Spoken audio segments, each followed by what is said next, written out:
본 방송에서 제공하는 부동산 정보는 투자 판단에 대한 참고 자료입니다. 방송에서 제공하는 부동산 물건의 가치, 가격 상승 및 가격 하락에 대해서는 방송사에서 보장하지 않습니다. 투자에 유의하시기 바랍니다. 본 방송 제작진 및 출연진은 방송통신심의위원회 규정을 준수합니다. 부동산의 프로가 핵심만 알려준다. 부동산 쪽집게 과외, 부동산 원포인트 레슨. 여러분도 참여하실 수 있습니다. 첫 번째, 페이스북 라이브 방송을 통한 실시간 참여.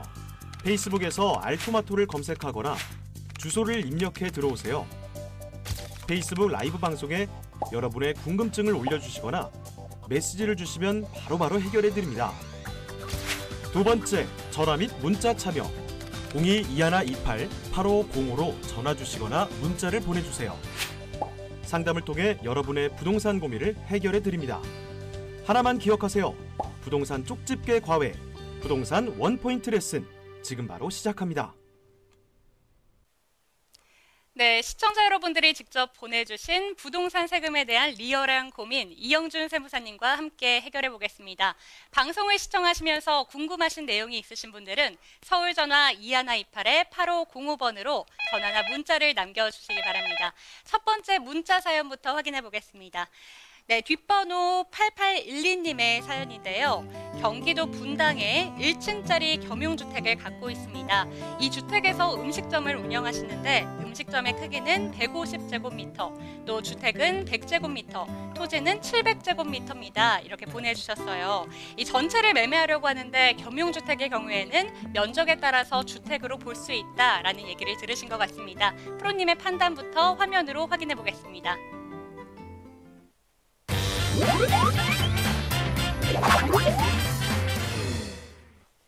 겸용주택의 양도.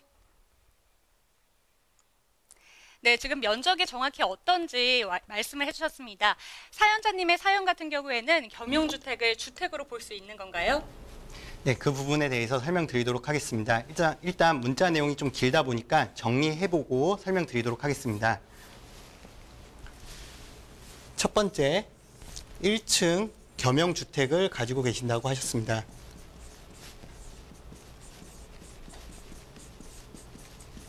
그리고 두 번째, 주택은 100제곱미터, 그리고 음식점은 150제곱미터라고 하셨습니다. 그리고 세 번째, 토지가 총 700제곱미터 있다고 하셨습니다.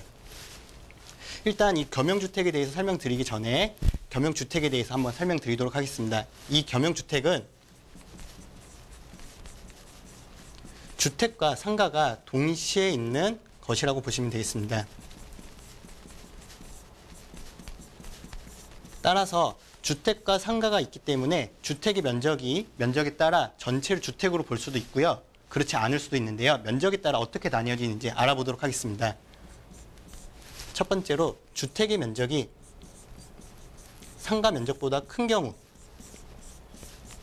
나눠볼 수 있겠죠. 이 경우에는 주택과 상가 모두 주택으로 보게 됩니다. 그럼 주택과 상가 면적이 다른 경우도 있겠죠. 그래서 주택의 면적이 상가 면적보다 작거나 같은 경우로 또 있겠죠.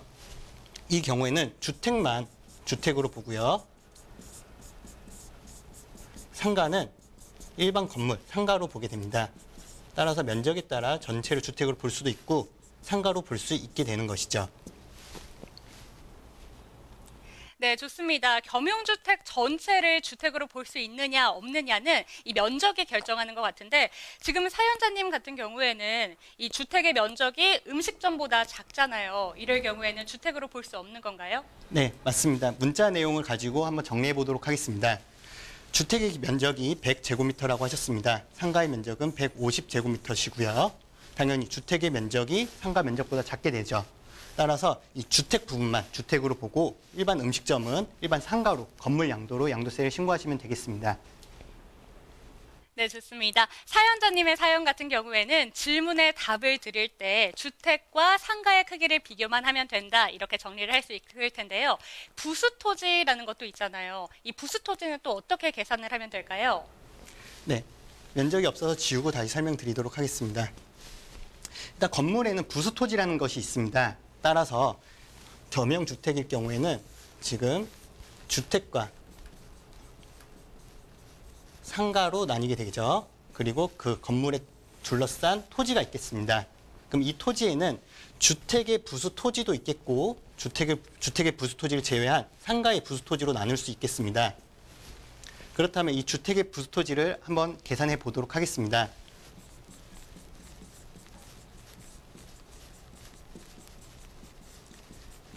이 주택의 부수 토지를 먼저 계산하셔야 되는데요. 이 주택의 부수 토지를 제외한 나머지가 상가의 부수 토지가 되기 때문에 항상 먼저 주택의 부수 토지를 먼저 계산하셔야 됩니다.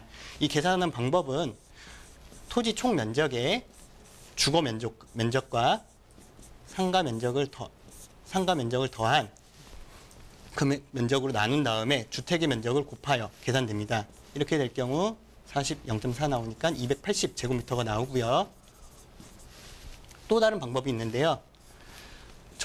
주택의 면적에 도시지역은 5배, 도시 외 지역은 10배를 곱하게 되는데 분당은 도시지역에 해당되기 때문에 5배를 곱하시면 됩니다. 그러면 500제곱미터가 나옵니다. 두 개가 나오셨죠. 이 세법에서는 이 두 가지 방법 중 작은 면적을 주택의 부수토지로 결정하고 있습니다. 따라서 이 겸용주택의 주택의 부수토지는 총 280제곱미터가 되는 것이죠. 그러면 나머지 상가 부분은, 상가의 부수토지는 총 700에서 280, 주택의 부수토지를 제외한 나머지 면적인 420제곱미터가 상가의 부수토지가 되겠습니다. 이처럼 겸용주택의 경우에는 주택과 상가 면적을 잘 파악하시고 나서 주택으로 볼 건지 아니면 상가로 볼 건지 잘 구분하시고요. 주택의 면적이 잘 확인이 된다면 그에 따른 주택의 부수토지 또한 잘 계산할 수 있게 되겠습니다. 그럼 첫 번째 질문은 여기서 마무리하도록 하겠습니다. 네, 사연자님은 두 가지를 기억해 주시면 좋을 것 같습니다. 먼저 첫 번째는요, 음식점의 면적이 주택보다 크기 때문에 겸용주택을 주택으로 볼 수 없다, 이 점을 기억해 두시고요. 그 다음으로 두 번째로는 양도세를 신고하실 때 주택과 주택의 부수토지, 그리고 음식점과 음식점의 부수토지로 신고를 하시면 된다, 이렇게 기억을 하시면 좋을 것 같습니다.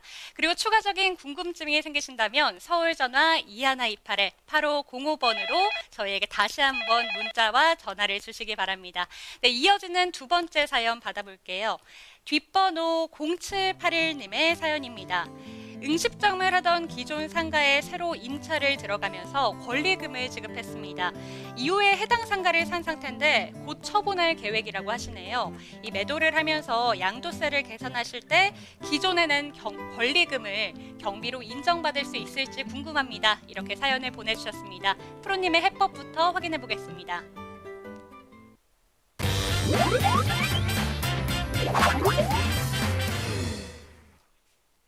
권리금에 대한 세금 처리.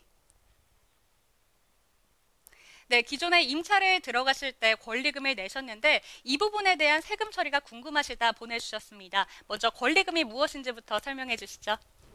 네, 권리금에 대한 질문이신데요. 이 권리금에 대한 내용 먼저 설명드리고 상담 들어가도록 하겠습니다. 이 권리금, 한 상가에 어느 정도 영업이 자리 잡힌 곳에 대해서 새로운 신규 임차인이 그 상가에 임차로 들어가신다면 기존에 임차인이 나가실 때 신규 임차인이 거래 관행상 권리금이라는 것을 지급합니다. 이 권리금은 뉴스나 신문 기사에서 많이 보셨을 텐데요. 이 권리금에 대한 세금 처리를 설명드리기 전에 권리금을 세법에서 어떻게 보는지 알아보신다면 쉽게 이해하실 수 있습니다. 그럼 세법에서 이 권리금을 어떻게 보는지 설명드리도록 하겠습니다. 세법에서는 이 권리금을 영업권에 대한 대가로 보게 되는 것이죠. 즉, 영업권을 신규 임차인이 사고 기존 임차인에게 대가를 지급하는데 그 대가를 권리금으로 보는 것입니다.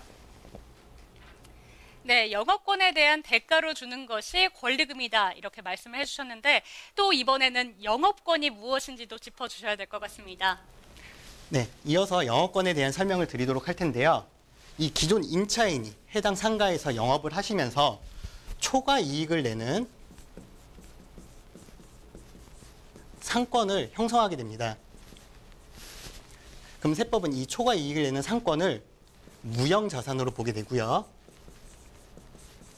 무형자산 중 세법은 영업권이라고 보게 됩니다.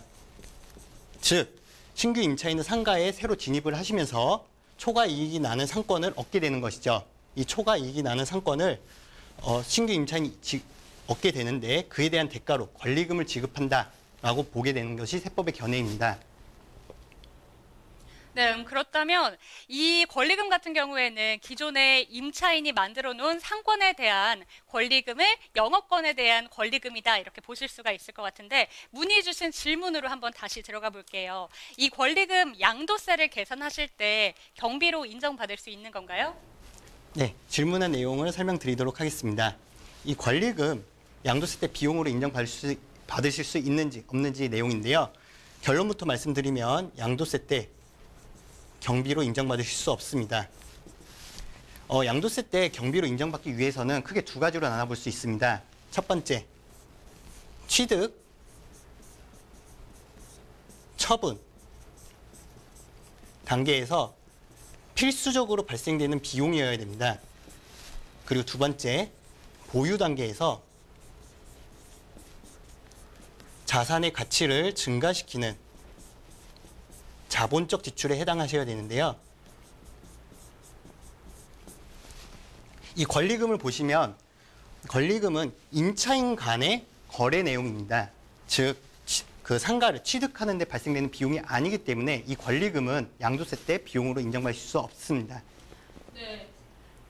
사연자님이 정확히 권리금을 얼만큼 낸지는 잘 모르겠지만 이 권리금을 경비로 인정받을 수 없다면 정말 안타까울 것 같은데요. 권리금을 별도로 세금 처리할 수 있는 방법은 없는 건가요? 네, 그 부분에 대해서 설명드리도록 하겠습니다. 화면을 다시 지우고 다시 쓰도록 하겠습니다. 이 권리금은 세금 처리하는 방법이 크게 세 가지로 나눠볼 수 있습니다. 첫 번째 세금은 부가가치세입니다. 즉, 제가 아까 말씀드렸다시피 권리금은 영업권을 사면서 지급하는 대가를 권리금이라고 하는데요. 기존 임차인은 신규 임차인에게 영업권을 양도하시고 권리금을 받게 되는 것이죠. 이때 기존 임차인은 세금 계산서라는 것을 발행하셔야 됩니다. 따라서 신규 임차인은 그 부가세만큼을 공제받으시게 되고 기존 임차인은 받은 부가세만큼을 납부하셔야 됩니다. 그리고 두 번째, 기존 임차인에 대한 소득세 문제인데요.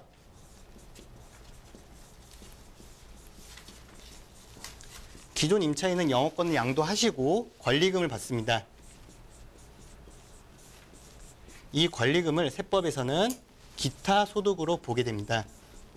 따라서 소득으로 보기 때문에 당연히 소득세를 내시게 되겠죠.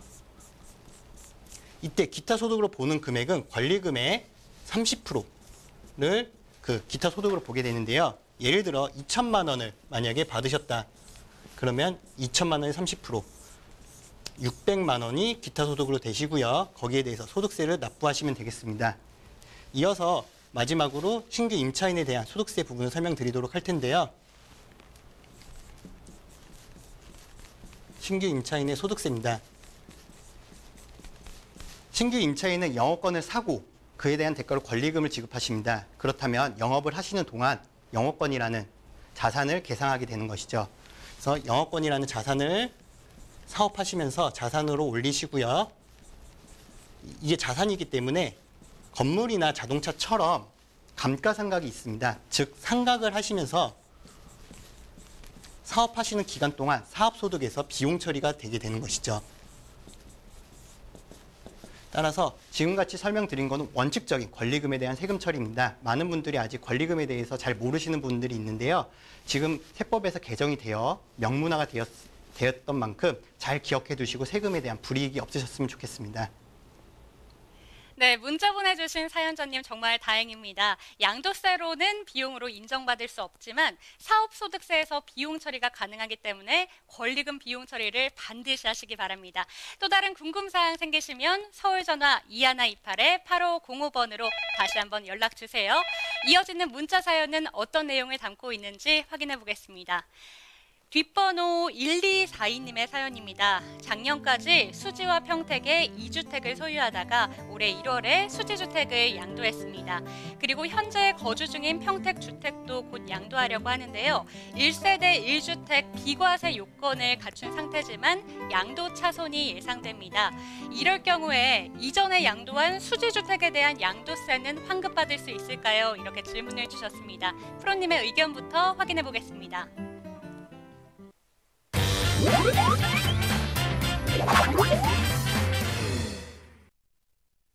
1세대 1주택 비과세와 양도차손 통산. 네, 기존에 낸 금액에 대해서 환급을 받을 수 있을까 이렇게 질문을 주셨는데 양도차손 통산이 무엇인지 저는 궁금하거든요. 어떤 내용인지 설명 잘 부탁드릴게요. 네, 일단 문자 내용을 좀 정리해 보도록 하겠습니다. 일단 첫 번째, 수지주택을 양도하셨습니다. 이때는 2주택자였겠죠. 그리고 양도세를 내셨다고 하셨으니 당연히 양도 차익이 나오셨을 것입니다. 그리고 두 번째, 평택주택을 양도 계획 중이신데요. 이때는 1주택자가 되겠죠. 그리고 양도 차손이 예상되신다고 말씀하셨습니다. 일단 한 해 1년에 2회 이상 양도를 하신다면 기존에 양도하신 것과 이미 양도하신 것과 최근에 양도하신 것을 합산하셔서 신고하셔야 됩니다. 그렇다면 이 환급을 받을 수 있냐는 내용은 이미 양도 차익에 대해서 낸 양도세를 양도 차손과 통산을 하게 된다면 과세 표준이 낮아지게 되겠죠. 그럼 이미 납부한 양도세를 돌려받으실 수 있냐는 질문이신 것 같은데요. 결과부터 말씀드리도록 하겠습니다. 환급은 어렵다고 보실 수 있습니다. 그 이유에 대해서 설명드리도록 할 텐데요. 이에 편의 목적상 수지주택과 평택주택 모두 양도 차익이 나왔다고 가정을 해보도록 하겠습니다. 둘 다 양도 차익이 나오셨고요. 한 해 2개의 주택을 양도하셨으니까 합산하셔서 신고하셔야 되겠죠. 그렇다면 과세 표준이 올라가게 되고 그에 따른 세금을 많이 내게 됩니다. 근데 평택주택은 비과세 요건을 갖추셨다고 하셨습니다. 따라서 이 평택주택은 양도 차익을 합산하게 되면 세금이 올라가니까 오히려 불이익을 보게 됩니다. 따라서 비과세를 받기 위해서는 이 평택주택을 별도로 신고하셔야 되는 것이죠. 합산을 하는 것이 아니라 별도로 신고하시고 비과세를 적용받으시게 되는 것이죠. 그렇다면 문자 내용을 다시 돌아가도록 하겠습니다.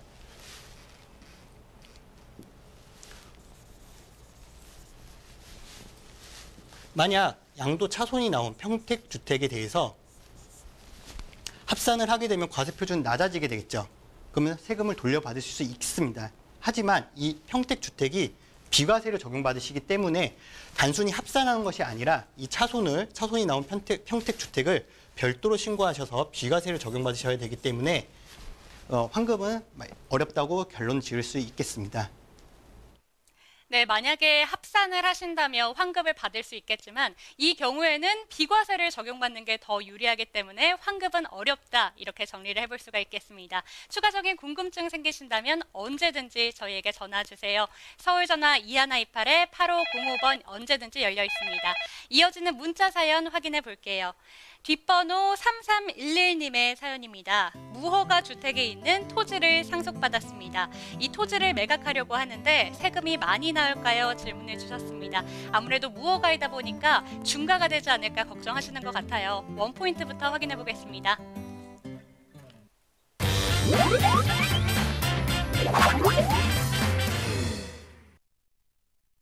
미등기 자산과 비사업용 토지 중과세. 네, 사연자님께서 정말 걱정이 많으신 것 같습니다. 세금이 많이 나올 것 같다고 걱정을 주셨는데 혹시 이 걱정 해결해 드릴 수 있을까요? 네, 시청자분의 질문 내용을 설명드리도록 하겠습니다. 일단 세금이 많이 나오실 것 같다고 예상이 됩니다. 세금이 상당히 나오실 것 같아요. 이 부분에 대해서 제가 뭐 절세할 수 있는 방안에 대해서 설명드리기는 좀 어려울 것 같고요. 세금이 왜 많이 나오는지에 대해서 설명드리도록 하겠습니다. 일단 미등기, 무허가 건물이시죠. 무허가 건물은 보편적으로 등기가 안 돼 있으실 겁니다. 따라서 세법상 미등기 자산이 되시고요. 그에 따른 70% 중과세를 적용받게 됩니다. 또한 토지 위에 주택이 있죠. 그럼 또 토지도 있겠죠. 토지가 만약 비사업용 토지라면 기본세율에, 이 기본세율은 많이들 알고 계시듯이 6%에서 42% 초과 누진세율을 말씀드리는 것입니다. 기본세율의 경우에 따라 10% 또는 20%를 중과받게 되는 것이죠. 따라서 중과세율이 적용되기 때문에 일반적인 것보다 당연히 세금이 많이 나오실 수 있습니다. 그렇다면 제가 세금을 자료가 없다 보니 세금을 정확하게 말씀드릴 수는 없는데, 아무래도 시청자분이시니까 좀 세금, 양도자산에 대해서 세율이 어떻게 적용되는지 설명드리도록 하겠습니다. 일단 무허가 건물이 있죠. 아마 이 무허가 건물은 실질에 따라 주택으로 보게 될 겁니다. 그리고 그 무허가 건물에 토지가 있겠죠. 그러면 앞에서 설명드린 바와 같이 주택의 부수 토지 또한 있을 것입니다.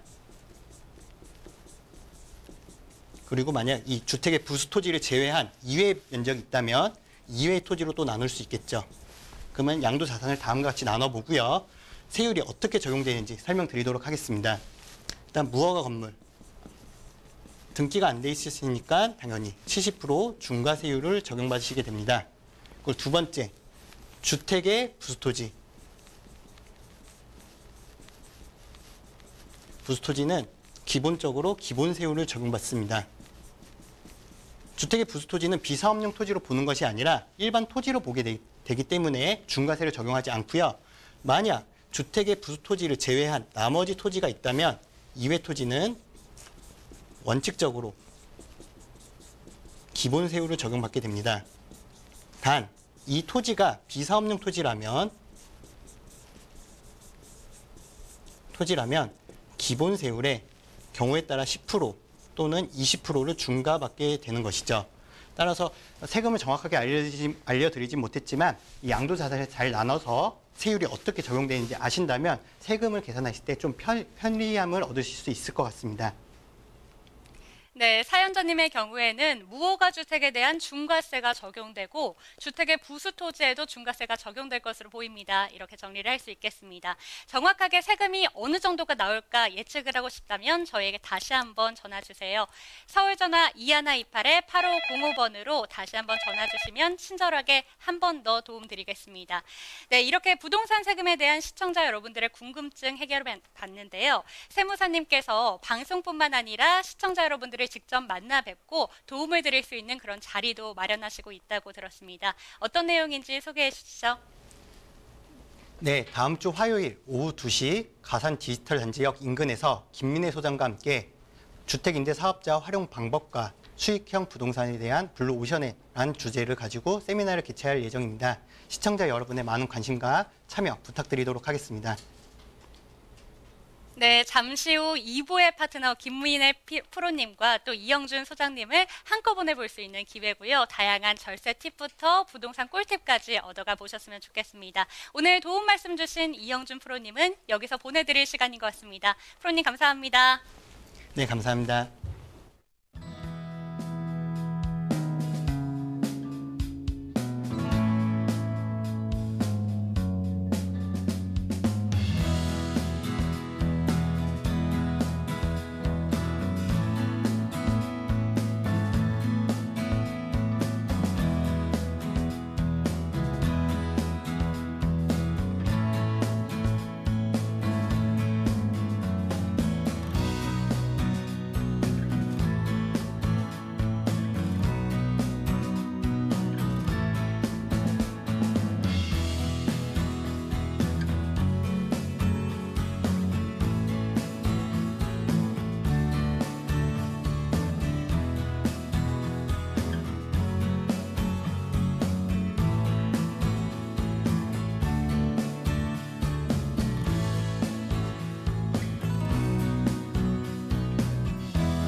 부동산 원포인트 레슨 2부에서는 AM 리더스의 김민혜 프로님과 이 시간 함께합니다.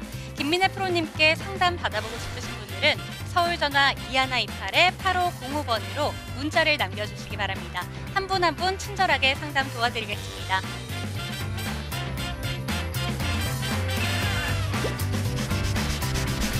원포인트 필살기 2개의 추천 매물 준비되어 있는데요. 첫 번째 추천 매물은 청량리 역세권 개발의 호재를 받을 수 있는 동대문구 답심리동의 오피스텔을 소개해드리겠습니다.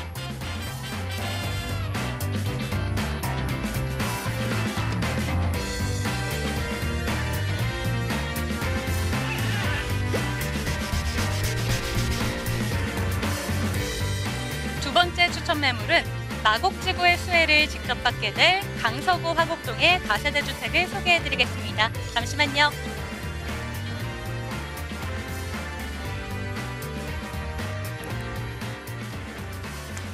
부동산 원포인트 레슨 2부에서는 문자를 통한 상담부터 놓치면 손해인 알짜 매물까지 꽉꽉 채워 이 시간 보내드리겠습니다. AM 리더스의 김민혜 프로님 오셨습니다. 프로님 어서 오세요.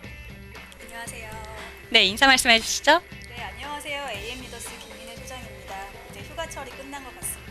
지난주부터 세미나에 굉장히 많은 분들이 오고 계신데요. 저희가 공간이 한정되어 있다 보니 다 많은 분들 더 못 모신 점 너무 양해 부탁드리겠고요. 앞으로 더 넓은 공간 마련을 해서 더 많은 분들 오실 수 있게 자리 마련하도록 하겠습니다. 네, 정말 안타깝게 이 세미나에 참석하시지 못하신 분들도 많을 것 같아요. 오늘 방송을 통해서 저희 김민혜 프로님께서 많은 내용 전달해 주신다고 하니까 끝까지 함께 해주시기 바랍니다. 궁금하신 내용이 생기신 분들은 서울 전화 2128-8505번으로 문자나 전화를 주시기 바랍니다. 오늘도 끝까지 함께 해주세요. 잠시만요. 부동산의 프로가 핵심만 알려준다. 부동산 쪽집게 과외, 부동산 원포인트 레슨. 여러분도 참여하실 수 있습니다. 첫 번째, 페이스북 라이브 방송을 통한 실시간 참여. 페이스북에서 알토마토를 검색하거나 주소를 입력해 들어오세요. 페이스북 라이브 방송에 여러분의 궁금증을 올려주시거나 메시지를 주시면 바로바로 해결해 드립니다. 두 번째, 전화 및 문자 참여. 02-2128-8505로 전화 주시거나 문자를 보내주세요.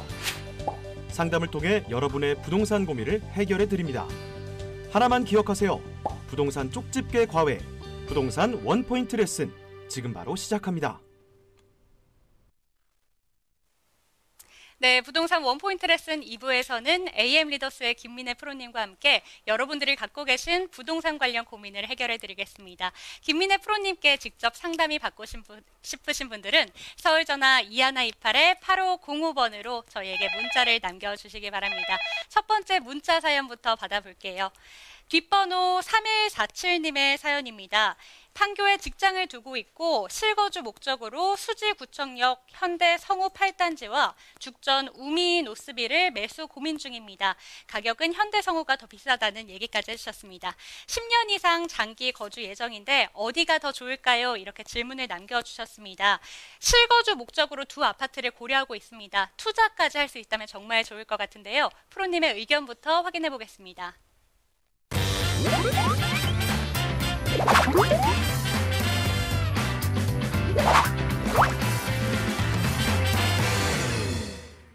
신분당선으로 매수. 네, 신분당선이라면 수지구청역의 아파트에 한 표 던져주신 것 같은데 그 이유가 어떤 건지 자세히 설명 부탁드릴게요. 네, 시청자님 지금 판교로 출퇴근하고 계시고 10년 이상 장기 거주 목적으로 두 아파트 비교하고 계시다고 하셨는데요. 어떤 아파트 비교하고 계신지 한번 살펴보도록 하겠습니다. 일단 먼저 현대성우면 여기에 위치해 있죠. 현대성우는 지금 1999년에 입주를 했으니까 이제 입주한 20년 차 된 아파트이고 면적은 82제곱미터 그리고 1200세대가 넘는 대단지 아파트네요. 그리고 매매가는 4억 초반 정도 되는 아파트이고요. 그리고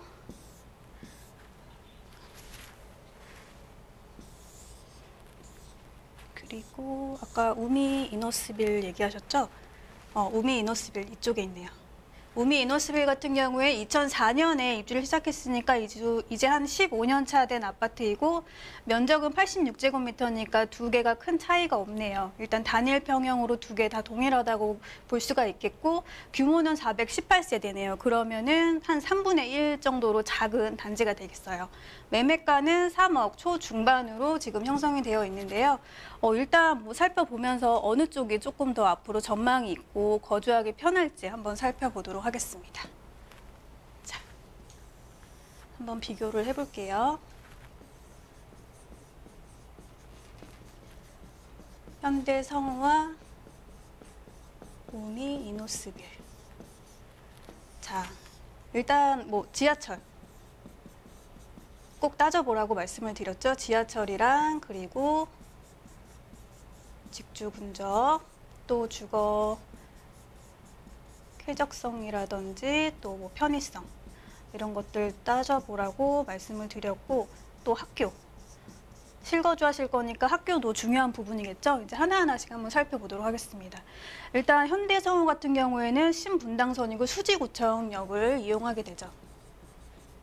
신분당선에, 그리고 우미 이너스빌은 여기 죽전역을 이용하게 되죠. 분당선이고요.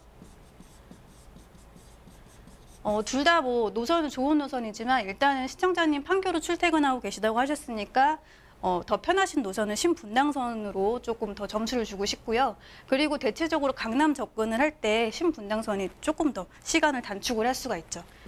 그래서 조금 더 좋다라고 보여지고, 이 직주 근접, 시청자님 지금 판교로 출퇴근하고 계시다고 하셨죠. 판교로 출퇴근한다면 갈아타지 않고도 한 4정거장이면 바로 갈 수가 있죠. 그래서 시청자님 입장에서는 이쪽이 조금 더 좋아 보이고요. 그리고 쾌적성, 일단 뭐 용인 같은 경우에는 쾌적성은 상당히 다 좋습니다. 웬만한 곳들이 다 녹지를 끼고 있기 때문에 쾌적성은 다 좋아 보이는데요. 일단 우미 이노스빌, 여기에도 공원 가까이 있고, 그리고 시청자님 집 아까 보셨던데 여기 현대성우 같은 경우에도 또 하천을 끼고 있죠. 그래서 둘 다 좋다라고 보여지고, 그리고 주거 편의성은 여기 뭐 죽전역 바로 앞에 신세계백화점이나 이마트들이 위치해 있잖아요.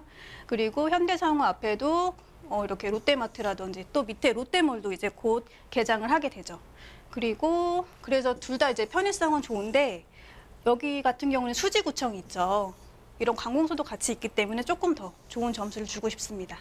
그리고 학교 같은 경우에는 여기 초등학교, 고등학교, 뭐 중학교 뭐 이렇게 위치해 있고, 여기 앞 같은 경우에는 다 이쪽에 몰려 있죠, 가까이. 둘 다 학군도 잘 갖춰져 있지만 조금 더 몰려 있고 가까운 곳에 있다 보면 또 환경이 더 좋죠. 그래서 이쪽으로 조금 더 좋은 점수를 주고 싶어요. 그럼 이렇게 봤을 때 아무래도 이쪽이 더 시청자님이 거주하시기에는 더 좋으실 거예요. 근데 일단 가격 때문에 고민이라고 하셨어요. 아마 이쪽이 더 좋은 거는 시청자님도 잘 알고 계실 텐데 가격이 비싸다 보니 조금 고민 중이신 것 같아요. 근데 아까 여기가 입주 20년 차에 한 1200세대 정도 됐고, 그리고 가격이 한 4억 초반 정도 됐죠. 우미 이노스빌 같은 경우는 아까 입주 15년 차에 한 400세대 정도 됐고 가격이 3억 중반 정도 됐어요. 일반적으로 새 아파트가 가격이 더 높은데 여기 같은 경우는 15년이고 20년, 5년 차가 나는데도 이쪽이 더 비싸죠. 그거는 결국에는 이런 입지적인 장점이라든지 현대 브랜드, 그리고 이런 대단지 아파트들 가치들이 다 반영이 됐다고 보시면 될 거예요. 그래서 결국에는 10년 이상 거주를 하신다고 하셨으니 이 시간이 지날수록 이 입지적인 가치는 더 올라갈 수밖에 없거든요. 그래서 지금도 비싸지만 10년 후에도 더 비쌀 아파트는 현대성우이고, 이 지금 가격 차이는 그렇게 크지 않지만 앞으로 가격 차이는 더 벌어질 수 있는 그런 좋은 입지 아파트 현대성우의 매수 의견 드리도록 하겠습니다. 네, 두 아파트 모두 쾌적성, 편의성이 모두 좋습니다. 하지만 강남 접근성을 생각할 때 판교로의 출퇴근을 고려한다면 현대성우에 한 표를 던져주셨습니다. 그리고 물론 가격 차이는 나지만 지금 들어가신다면 가격 차이 더 크게 볼 수 있다라는 말씀까지 해주셨으니까요. 참고 말씀 되셨길 바랍니다. 이어지는 두 번째 사연 받아볼게요. 뒷번호 0077님의 사연입니다. 마천동 송파 파크데일 1단지 전세를 주고 있습니다. 옆에 가미해지구가 들어오게 되면서 가격이 떨어질 것 같아서 걱정인데요. 지금이라도 매도를 해야 할까요? 이렇게 질문을 주셨습니다. 프로님의 해법부터 확인해 보겠습니다.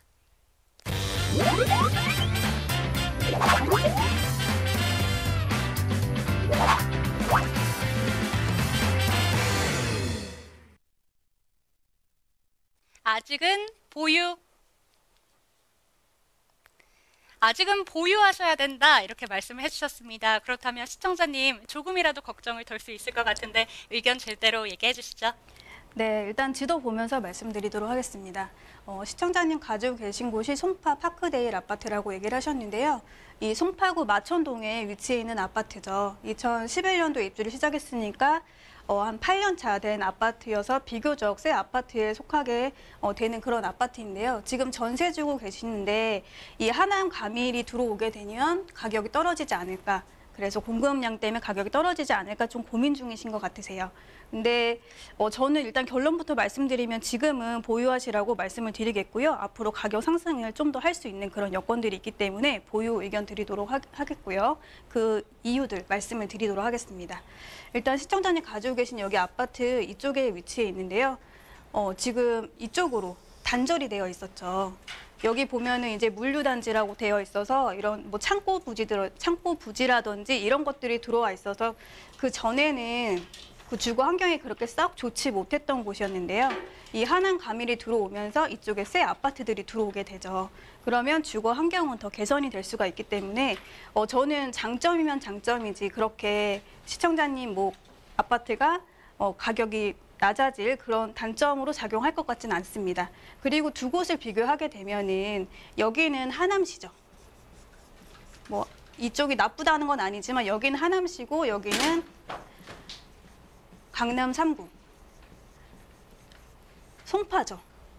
이런 부분도 무시할 수가 없습니다. 이런 지역적인 브랜드 가치도 무시할 수가 없기 때문에 절대 여기 가밀에 밀리는 그런 아파트라고 보여지지는 않고요. 그리고 또 하나 좋은 점, 지금 가밀이 만약에 가격이 오른다고 했을 때 가밀 같은 경우에 지금 가장 큰 단점은 지하철이죠. 지하철이 없는 가밀이 가격이 오를 때 시청자님 마천역 이용이 가능하죠. 지하철이 있는 이 시청자님 가지고 계신 아파트의 가격은 안 오를까요? 당연히 오르겠죠. 그렇기 때문에 지금 이제 보유하시라고 말씀을 드리겠고요. 일단 여기 외에도 공급이 또 이루어지고 있죠. 파크데일 아파트가 밑에 있고 지금 이쪽이 다 거여마천 뉴타운으로 해서 신규 아파트들도 공급이 되고 있습니다. 그러면은 이쪽을 좀 더 신경 쓰셨으면 좋겠어요. 이쪽에도 신규 아파트들이 역세권 주변으로 해서 공급이 되는데요. 그러면 또 이 공급으로 해서 시청자님 집값이 떨어지느냐? 떨어질 수가 있죠. 근데 장점이나 특징이 확실한 아파트들은 이 공급으로 인해서 가격이 잠깐 조정은 받을 수 있지만 이 하방 압력으로 해서 조금 내려갈 수 있는 거 이런 것도 좀 막을 수가 있는 힘들이 있고요. 그리고 여기 신규 아파트들이 역세권 신규 아파트들이 가격이 상승할 때 장점이 확실한 아파트들은 키 맞추기 형식으로 해서 가격을 따라가게 되면서 동반 상승할 수 있는 그런 여건들도 마련이 되어 있습니다. 지금 여기 아파트 같은 경우에 가장 큰 장점은 이 녹지 공간이 굉장히 풍부하죠. 마천역 주변에서 녹지 공간이 가장 풍부한 곳이고, 그리고 여기 밑에가 학교 부지죠. 지금 마천초등학교나 남천초등학교, 마천 지금 지구에서는 이렇게 초등학교밖에 2곳밖에 없고요. 학교가 부족한 상황인데 이 밑에 학교 부지들이 조성이 되어 있으면 여기 뉴타운이 완성될 때쯤엔 여기도 이제 개교를 하게 되겠죠. 이런 장점들을 살릴 수가 있는 아파트이기 때문에 결국에는 같이 동반 상승할 수 있는 그런 경우의 수가 더 많다라고 보시면 되겠습니다. 그래서 지금은 보유 조금 더 하시고요. 이 뉴타운 완성 단계에 따라서 매도 시기 다시 한번 잡아보시면 좋겠습니다. 네, 공급으로 인한 가격 하락보다 거주하고 계신 아파트의 입지적인 장점이 훨씬 더 크기 때문에 가격 상승 여력이 더 크다 이렇게 말씀해 주셨습니다. 추가적인 궁금증 생기신다면 다시 한번 연락 주세요. 그리고 김민혜 소장님께서 앞서 만나뵀던 이영준 세무사님과 함께하는 특별한 세미나를 준비하고 계신다고 하는데요. 직접 소개해 주시죠. 네, 이번 세미나는 일단 수익형 부동산의 블루오션에 대해서 말씀을 드릴 거고요. 그리고 또 다주택자들의 절세 방안, 주택임대 사업자 활용 방안도 같이 설명을 드릴 예정입니다. 많이 참석하셔서 공부 열심히 하셔서요. 이 세금 절약도 하고 좋은 물건들 소개도 받으시면 좋겠습니다. 네, 일거양득인 두 분의 세미나에 꼭 한번 참석하셔서 많은 것들을 배워가 보셨으면 좋겠습니다. 잠시 후에는 김민혜 프로님께서 직접 픽한 원포인트 필살기를 가지고 돌아오겠습니다. 잠시만요. 부동산의 프로가 핵심만 알려준다. 부동산 쪽집게 과외, 부동산 원포인트 레슨. 여러분도 참여하실 수 있습니다. 첫 번째, 페이스북 라이브 방송을 통한 실시간 참여. 페이스북에서 알토마토를 검색하거나 주소를 입력해 들어오세요. 페이스북 라이브 방송에 여러분의 궁금증을 올려주시거나 메시지를 주시면 바로바로 해결해 드립니다. 두 번째, 전화 및 문자 참여. 02-2128-8505로 전화 주시거나 문자를 보내주세요. 상담을 통해 여러분의 부동산 고민을 해결해 드립니다. 하나만 기억하세요. 부동산 쪽집게 과외, 부동산 원포인트 레슨. 지금 바로 시작합니다.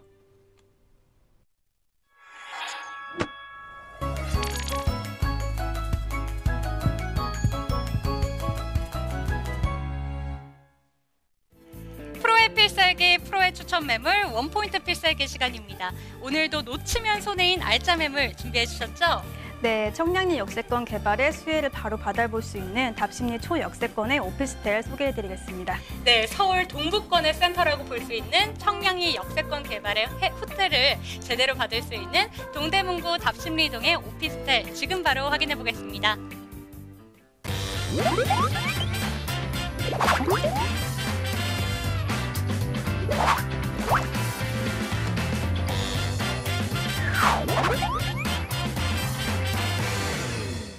청량리 역세권 개발 호재 지역 답심리.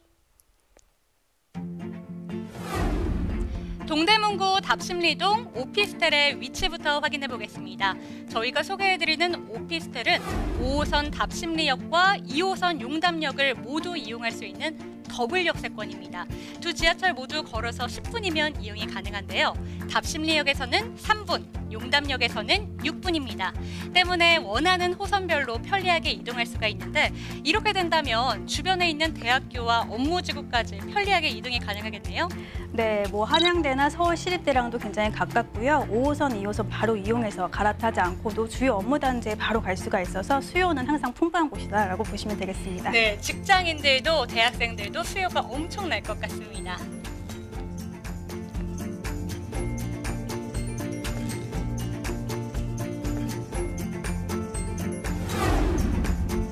여기에 청량리 4구역과 동부 청과시장 재정비 사업으로 인해서 이 일대에 초고층 주상복합 건물이 들어서게 되는데요. 수도권 광역 급행철도인 GTX B노선과 C노선 두 개 노선이 겹쳐서 개통될 예정이라서 교통망 확장에 대한 기대까지 후끈합니다. 국내 최대 규모의 장안평 중고차 매매 단지를 현대화해서 자동차 산업의 메카로 조성하려는 계획까지 품고 있습니다. 이로 인해서 2020년까지 10,000개가 넘는 일자리가 만들어지고요. 5,700억 원의 생산 유발 효과까지 있다고 하니까 더욱더 활력 넘치는 동대문구 기억해 보셔도 좋을 것 같습니다. 동대문구 심장인 답심리동에서 오피스텔을 만나보겠습니다. 어떤 호재가 있는지 지금 바로 만나보시죠. 네, 이번 물건은 청량리 역세권 개발의 수혜를 바로 받아볼 수 있는 그런 물건이 되겠습니다. 답심리동의 초역세권 오피스텔인데요. 위치는 5호선 답심역에서 도보 3분, 그리고 2호선 용담역은 도보 6분이면 갈 수가 있어서 더블 역세권의 물건이라 보시면 되겠습니다. 총 15층으로 지어지게 되고요. 이번 물건은 9층에 위치한 투룸입니다. 준공은 12월에 예정이 되어 있어서 1월경쯤 입주하신다고 보시면 되겠고요. 매매가는 2억 6,500만 원입니다. 전세가 2억 4천만 원에 형성이 되어 있어서 2,500만 원 소액으로 투자가 가능한 물건이 되겠습니다. 네, 청량리 재개발 후광 효과로 인해서 기대감이 무궁무진한 동대문구 답심리동의 오피스텔을 만나보고 있습니다. 지금 현재 보시면요, 더블 역세권이 지나가고 있습니다. 이 정도면 입지적인 장점은 정말 완벽한 것 같은데 그 외에 주변 환경도 엄청나다면서요? 네, 일단 뭐 위치가 역에서 가깝기 때문에 교통이 상당히 좋다는 장점이 있습니다. 답심리역에서 도보 3분 거리에 위치해 있고요. 용담역에서 도보 6분 거리여서 더블 역세권 이용이 가능하고요. 두 정거장 이동을 하면 왕십리역이 나오죠. 이 왕십리역에서는 뭐 2호선, 5호선 당연히 이용이 가능하고요. 분당선과 경의중앙선까지 이용이 가능하기 때문에 굉장히 여러 다중 역세권에 위치해 있는 물건이 되겠습니다. 그리고 이런 다중 역세권을 뭐 이런 노선들을 이용을 해서 시청 종로나 그리고 동대문 쇼핑타운, 또 장안평 매매시장, 그리고 지식산업센터를 굉장히 많이 짓고 있는 곳이죠. 성수 업무단지까지도 빠르게 갈 수가 있기 때문에 이 직장인 수요들 바로바로 흡수할 수가 있겠는데요. 이번 물건 가장 큰 장점은 경쟁력입니다. 이 투룸의 희소성이 굉장히 높은 곳인데요. 답심리역을 찍어서 이 반경 1km의 공급 현황을 살펴본 것입니다. 지금 원룸 같은 경우에는 숫자가 좀 많은 부분에 이 투룸 같은 경우에는 숫자가 확 줄어들죠. 이만큼 경쟁력이 있다라는 점, 그래서 공실 위험 굉장히 낮출 수 있다라는 점 강조를 드리겠습니다. 그리고 이제 이어서 호재 말씀드리도록 하겠습니다. 가장 유명한 호재이죠. 청량리 역세권 개발과 전농 답심리 뉴타운. 일단 이제 청량리 역세권으로 해서 초고층, 65층 빌딩들이 들어오면서 이쪽에 오피스텔이라든지 그리고 호텔 또 이런 쇼핑몰들이 들어오면서 이 랜드마크 건물들이 자리를 잡는다라고 보시면 되겠고요. 그리고 이번 물건지 바로 위쪽으로는 전농 답심리 재정비 촉진지구가 있죠. 여기 미리 지금 개발이 되었던 답심리 레미안 이브라든지 답심리 전농 크래시티 같은 경우에는 지금 한 5, 6년 차 입주됐는데 분양가 대비해서 25평형이 지금 한 4억가량 상승을 해서 호가가 8억이 넘는다는 점, 이렇게 집가가 상승이 가능한 그런 지역이라는 점 말씀을 드리도록 하겠습니다. 자, 그리고 이제 GTX, 이 광역철 급행철도이죠. 이 청량리 바로 위쪽으로 위치해 있다라고 말씀을 드렸는데요. 이 청량리역에 B노선과 C노선이 같이 교차를 하게 되고요. 그리고 분당선이 이제 왕십리역에서 끊겨 있었는데 청량리까지 연결이 되게 됨으로써 이 주변의 교통 환경이 굉장히 개선이 되겠고요. 그 교통의 영향성들 다 받아볼 수 있는 그런 위치에 있는 물건이다라고 말씀을 드리겠습니다. 그리고 가까운 곳에도 또 일자리 창출이 되고 있죠. 이 장안평 중고차 현대화 사업이 있습니다. 예전에 굉장히 유명세를 떨쳤던 그런 중고차 매매 시장인데요. 앞으로 이 현대화 사업을 통해서 일자리가 굉장히 많이 늘어날 수가 있기 때문에 그런 점, 그래서 이번 물건의 수요도 같이 더 많아질 수 있다는 점 말씀을 드리도록 하겠습니다. 네, 오피스텔을 구하시다 보면 정말 대부분 원룸이거든요. 그런데 구하시다 보면 원룸 생활하신 분들은 정말 많이 알 것입니다. 짐 보관이 힘들기 때문에 다시 투룸을 선호하시는 분들이 정말 많은데, 여기에다가 요새는 오피스텔이 워낙 잘 나와 있어서 아파트의 대체제로도 이 투룸을 선호하시는 분들이 많습니다. 그런 분들 이 매물을 주목해 주시면 좋을 것 같습니다. 여기에다가 재개발과 뉴타운 지역의 호재까지 받을 수 있으니까 아주 금상첨화인 매물, 건물은 잘 지어질 예정인지 건물 특징 살펴볼까요? 네, 이제 12월이면 이제 완공이 되어 있기 때문에 뭐 직접 와보시면은 현장 공사 진행 상황들 살펴보실 수가 있겠습니다. 12월에 준공이 예정이 되어 있고 1월경 입주가 예정이 되어 있습니다. 15층 중에 9층에 있는 물건이고요. 이 5차선 대로변에 위치했기 때문에 가시성이라든지 개방감 상당히 좋은 물건입니다. 뭐 내부 옵션들 모두 빌트인과 풀옵션으로 갖춰지기 때문에 바로 임차 맞춰서 임대 수익 운영해 보시면 되겠습니다. 네, 이번에는 가장 중요한 가격 전략 살펴보겠습니다. 가격은 잘 형성되어 있을까요? 네, 5차선 대로변에 위치해 있고요. 준주거 지역에 위치해 있는데 가격 상당히 메리트가 있습니다. 2억 6,500만 원이고요. 전세 예상하신다면 2억 4천만 원이어서 2,500만 원 소액으로 투자가 가능하시겠습니다. 나중에 이제 월세로 운영을 또 해보신다면 보증금 2천에 월 100만 원이 예상이 되는 그런 물건이고요. 안정적으로 수요층이 계속 흡수가 되고 있고 투룸 물건 굉장히 희소성 있는 그런 지역이다라고 말씀을 드렸습니다.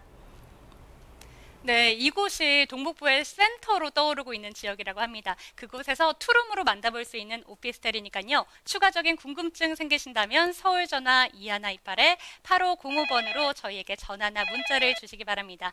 이번에 살펴볼 매물은 강서구 화곡동에 있는 다세대 주택인데요. 원포인트부터 확인해 보겠습니다.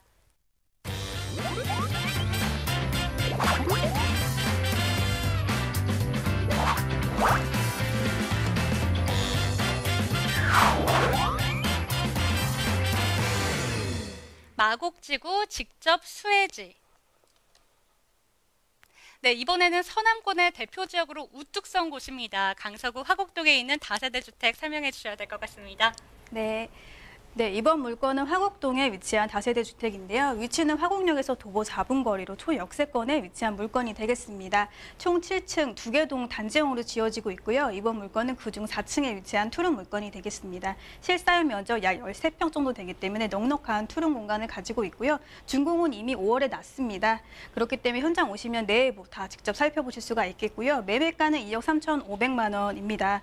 지금 전세 시세가 2억 1,500만 원 형성이 되어 있기 때문에 2억 2천만 원 소액으로 투자해 보실 수 있는 기회가 되겠습니다. 네, 초역세권이라 생활하시기엔 정말 편리할 것 같은데 주변 분위기는 또 어떤지 그리고 가치를 더 끌어들일 개발 호재는 어떤 게 있는지 한번 살펴볼까요? 네, 이번 물건 일단 입지가 상당히 좋죠. 이 마곡지구 바로 맞은편에 있는 그런 동네에 위치했기 때문에 마곡지구의 배후 주거지로 보시면 되겠습니다. 그리고 또 도보권에 이 두 정거장만 올라가면 마곡지구 시작되는 발산역이 나오고요. 그리고 마곡역과도 세 정거장밖에 안 되기 때문에 마곡지구에 직접 배후 주거지 역할을 할 수 있는 그런 물건이 되겠고요. 또 2호선에서 까치산역에서도 2호선 라인에 있는 업무지구도 바로바로 갈 수가 있기 때문에 직장인 수요층은 상당히 많은 곳이다라고 보시면 되겠습니다. 그리고 뒤에 호재에서도 말씀을 드릴 텐데요. 이 서부광역철도도 화곡역을 지나가게 되죠. 앞으로 이 홍대권에 다니는 직장인들도 바로바로 흡수할 수 있는 그런 매력적인 물건이 되겠습니다. 그리고 주변의 편의시설도 상당히 잘 갖추어져 있죠. 이 화곡로와 또 강서구청 사거리 일대에 지구 단위 계획을 재정비를 통해서 앞으로 이 상업시설들이 더 들어올 예정이고요. 그렇게 따라서 주거 편의성 상승하면서 수요도 증가할 수가 있겠습니다. 그리고 주변에 또 이런 마곡식물원이라든지 우장산, 수명산, 봉제산, 녹지공간도 충분히 있기 때문에 이 쾌적하게 살 수가 있죠. 그래서 직주 군적과 편의성, 녹지 공간들 이런 장점들을 잘 갖추고 있기 때문에 이런 풍부한 수요층들이 모일 수 있는 그런 곳이다라고 말씀을 드리겠습니다. 자, 그리고 여기 이제 마곡지구의 가장 큰 호재는 강서구의 가장 큰 호재는 마곡지구의 개발이겠죠. LG 사이언스 파크가 작년 11월부터 입주를 시작을 해서 그 외에도 이런 이랜드 코롱 등 많은 회사들이 입주를 예정을 하고 있습니다. 이번 물건이 마곡지구 바로 옆에 있는 곳이기 때문에 여기에 늘어나는 직장인들을 바로바로 흡수할 수 있는 그런 배후 주거지로 역할을 할 수가 있겠고요. 그리고 앞에 이제 입지에서 말씀을 드렸었죠. 이런 주요 노선들도 지나가고 또 9호선, 급행역, 가양역과도 두 정거장으로 연결될 수 있는 이런 노선들도 예정이 되어 있기 때문에 앞으로 이 마포권 업무단지 직장인들도 흡수할 수가 있겠습니다. 그리고 가장 또 좋은 점, 이 직주 근접으로 해서 직장인 수요뿐만 아니라 이런 신혼부부들도 가장 선호하는 것이 지역 구로는 강서구 그리고 동을 기준으로는 화곡동이라고 합니다. 이런 자료들도 잘 한번 보시고요. 수요층 그만큼 풍부한 매력적인 곳이라는 점 다시 한번 강조드리겠습니다. 네, 강서구 화곡동 하면 주요 도심으로의 이동이 무척 편리하기 때문에 실거주로 기존에도 인기가 많았던 곳이었습니다. 그런데 마곡지구의 수혜를 직접 받게 되면서 투자 목적으로도 정말 좋은데요. 건물 특징과 함께 가격 전략도 함께 살펴볼까요? 네, 이번 물건은 2개 동 단지형으로 지어지는 그런 물건입니다. 일단 5월에 준공이 나서 지금 임차인들이 입주를 하기 시작을 했고요. 그리고 내부 옵션들 시스템 에어컨이나 빌트인 냉장고들 모두 풀 옵션을 갖춰져 있기 때문에 바로 입주를 할 수가 있겠습니다. 그리고 가장 큰 장점, 자주식 주차장이 3개 층이나 완비가 되어 있습니다. 대부분 주차 타워를 이용하게 되는데요. 2개 동 단지형으로서 굉장히 규모가 큰 부지를 확보를 했기 때문에 그 자주식 주차장 3개 층으로 완비가 되어 있다는 점 큰 장점으로 작용을 하겠습니다. 그래서 이번 물건 매매가는 2억 3,500만 원이고요. 월세 예상은 2천에 월 80만 원 예상해 보시면 되겠습니다. 전세 활용하신다면 2억 1,500만 원 지금 현재 시세로 잡혀 있기 때문에 2천만 원 소액으로 마곡지구의 배후 주거지 역할을 할 수 있는 이번 물건에 투자해 보실 수가 있겠습니다. 쾌적한 주거 환경과 매력적인 호재들로 인해서 서남권의 센터를 맡고 있는 다세대 주택을 만나봤습니다. 추가적인 궁금증 생기신 분들은 서울전화 2128-8505번으로 저희에게 전화나 문자를 주시기 바랍니다. 부동산 원포인트 레슨 오늘 저희가 준비한 소식은 여기까지고요. 저희는 내일 이 시간에도 더욱더 알찬 내용과 핫한 매물로 시청자 여러분들을 찾아뵙겠습니다. 시청해주신 여러분 고맙습니다.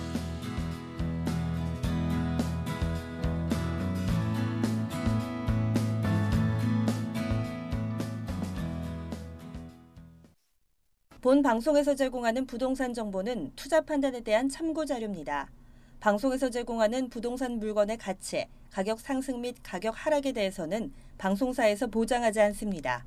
투자에 유의하시기 바랍니다. 본 방송 제작진 및 출연진은 방송통신심의위원회 규정을 준수합니다.